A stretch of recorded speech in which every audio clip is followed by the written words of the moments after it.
यतिखेर चाहिँ हाम्रो बिरालले हामीले यो कालो प्लास्टिकमा मासु ल्याएकोले थाहा पाएको छ र यसले एकदम यसलाई चेज गर्न खोजिरहेछ।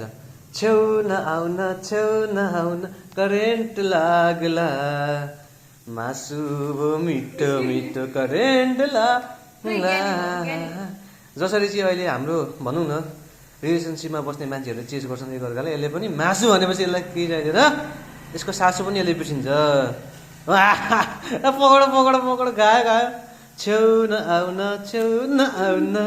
करेन्ट लाग्ला, मासु भो मिठो मिठो खान देऊ न। हामीले यस्तो टोकाइरहेको छ कि दर्शक पनि, यसको लिटरली यो चाहिँ ड्रग्स हो क्या यसको। अरू बेला बाल दिँदैन, यतिखेर चाहिँ अब ड्रग्स, यसको ड्रग्स हो। यो खान पाएन भने यो सिक भएर कामेर मर्छ। खाना खायो खायो के खायो बिल्लीले, एकदम यो चाहिँ ड्रग जस्तै हो यो चाहिँ। मासु भनेपछि पुरा उसले मासुमा चाहिँ क्रेजी छ। वाह ल